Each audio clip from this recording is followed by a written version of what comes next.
достар, адам баласы дүниеге шыр етіп келген сәттен бастап, оның бұл өмірдегі өзіндік рөлі басталады. Мамандық таңдау дегеніміз, тағдырыңды таңдау дегендей, ең бірінші ата-анасы баласынан үлкен үміт күтіп, баптап өсіреді. Өсе келе, баласының қабілетіне байланысты мамандықты таңдайды.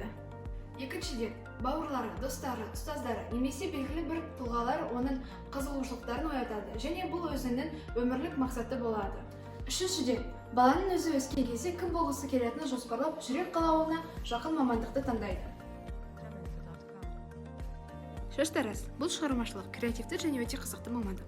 Ойлаған бейнесі, ол сәйкес тұтынушы тілегімен, құру шаш үлгісі немесе шаш қию. Қолайлы астында бұл бейне, бұл шығармашылық тәсілді қажет етеді. Шаштаразшы болу үшін шаштаразға жұмысқа орналасқан жоғары білімін аяқтау міндетті емес. Жеткіліктілігі дайындық курсынан өту, немесе дайындалған мамандардан сабақ алу. Сіздерге де осы мамандықты таңдауға кеңес беремін. У нас в городе есть многоважная профессия, называется автослесарь. Сейчас немногое молодежь выбирает эту профессию. Профессия автослесарь зарабатывает очень много в день. Автослесарь – рабочий, выполняющий ремонт и техническое обслуживание автомобильного транспорта, а также осуществляющий контроль над техническим состоянием автомобиля с помощью диагностического оборудования и приборов, таких как, например, динамометр, автосканер и так далее. Слесарь по ремонту автомобилей занимается ремонтом и техническим обслуживанием автомобилей.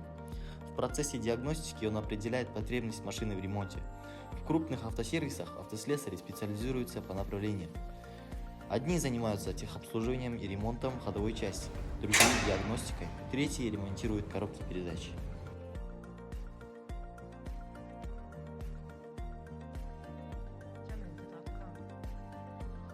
I can't think of any job as important to society as English, especially teaching English for foreigners. One of the main reasons for wanting to teach is to commit to lifelong learning.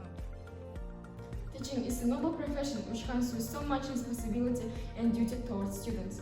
Teachers do not only teach and impart knowledge, but inspire and motivate students for life and take important steps in life.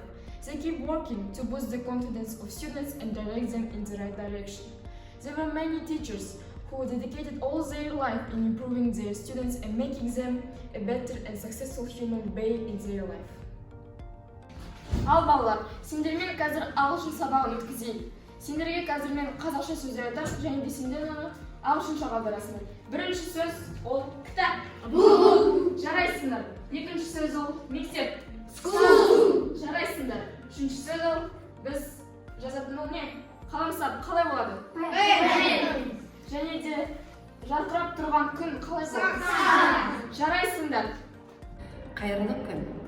Қазіргі кезде мамандықтың түрлері өте көп. Тек жақсы маман иесі болу үшін мектептен сапалы білім, саналы тәрбие алу керек. Құрметті оқушылар, алдағы уақытта дұрыс мамандық таңдауға дағдыланыңыздар. Абай атамыз, болмасаң да ұқсатпақ бір ғалымды көрсеңіз, ондай болмақ қайда деп айтпа ғылым сүйсеңіз дегендей, тек қана алдыға ұмтылып, арманымызға жетіп, мықты мамандық иесі болайық.